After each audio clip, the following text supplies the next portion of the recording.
एक बार की बात है, एक शेर का बच्चा पैदा हुआ। वो जैसी पैदा हुआ उसकी माँ उसी वक्त मर गई। उतने में ही सामने से एक भेड़ का झुंड आ रहा था। उस शेर का बच्चा जो पैदा हुआ था उस भेड़ के झुंड के अंदर शामिल हो गया देख के उनको, और उनके साथ ही निकल पड़ा। उनके वो भेड़ के झुंड के अंदर ही रह के बड़ा हुआ, वो खुद को भेड़ समझना शुरू हो गया। उसने कभी घास नहीं खाई थी, वो भेड़ों के साथ रह के घास भी खाना शुरू कर दी उसने। वो खुद को एक भेड़ समझता था। उसे कोई आइडिया ही नहीं था कि एक शेर कैसे रहता है और कैसे अपनी ज़िंदगी गुजारता है। उसे ये भी नहीं पता था कि वो एक शेर है, क्योंकि उसके चारों तरफ भेड़ थी और वो भेड़ों में ही पला बढ़ा था। यहाँ तक कि उसने कभी भी शेर की तरह दहाड़ा नहीं था। और जैसे जैसे टाइम गुजरता गया, शेर का बच्चा बड़ा होते होते एक यंग शेर बन गया।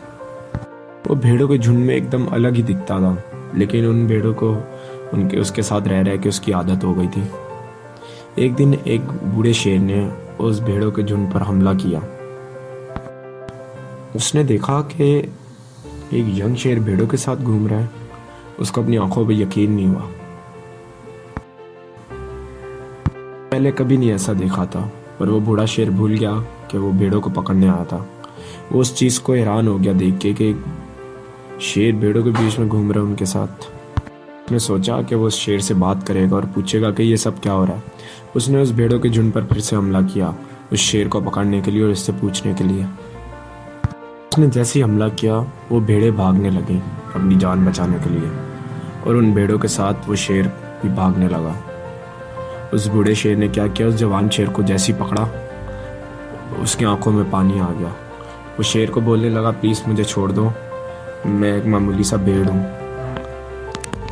ये सुन के शेर हैरान हो गया, और फिर उसको समझ आ गया कि यहाँ सब कुछ क्या चल रहा है। लेकिन वो कुछ ना कुछ करके बूढ़ा शेर उस जवान शेर को ज़बरदस्ती खींच के समंदर के पास ले गया, और उसको कहा कि तुम इस पानी में देखो, फिर मुझे देखो। उस शेर ने ऐसे ही किया। उस जवान शेर ने पानी में देखा और उस शेर को देखा, और उसने जैसे ही देखा वो हैरान हो गया, और उसको उस वक्त पता चला कि वो भी एक असली शेर है। और उसने वो जैसे ही देखा, उसने दहाड़ा, और आज से पहले उसने कभी नहीं दहाड़ा था, ये फर्स्ट टाइम दहाड़ा उसने। और उसने जैसे ही दहाड़ा, पूरा जंगल हिल गया, और उसने एक अलग सी एनर्जी अपने अंदर महसूस की।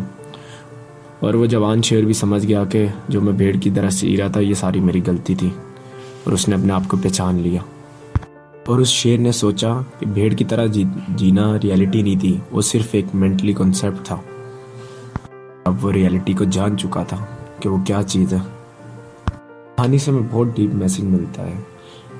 इस कहानी से हमें ये मैसेज मिलता है कि अपने आप को जानो, अपने अंदर के शेर को जानो। भेड़ों की तरह जीना छोड़ दो, आप एक शेर हो। अपने आप को जानो, रियलिटी को जानो, अपनी वीकनेस को दूर करो, जो आपने झूठ बोल बोल के अपने अंदर बिठा लिए कि मैं नहीं कर सकता, मैं ये नहीं कर सकता, वो नहीं कर सकता। अपने अंदर के शेर को पहचानो और भेड़ों की तरह जीना छोड़ दो। मैं आप भी एक शेर हो जो भेड़ों के बीच में फंस गए और उनकी तरह जी रहे हो, और आपके आसपास के लोग आपको ये फील कराते हैं कि आप कुछ भी नहीं कर सकते। कहीं ना कहीं आप भी उनके साथ रह रहे के उन्हीं की तरह बनने की कोशिश करते हो। आपको इस भीड़ से अलग होना है और अपने आप को पहचानना है, अपनी पोटेंशियल को पहचानना है। और जिस दिन आपने अपनी एबिलिटी को समझ लिया, पहचान लिया, आपको भी उस शेर की तरह दहाड़ने से कोई नहीं रोक सकता।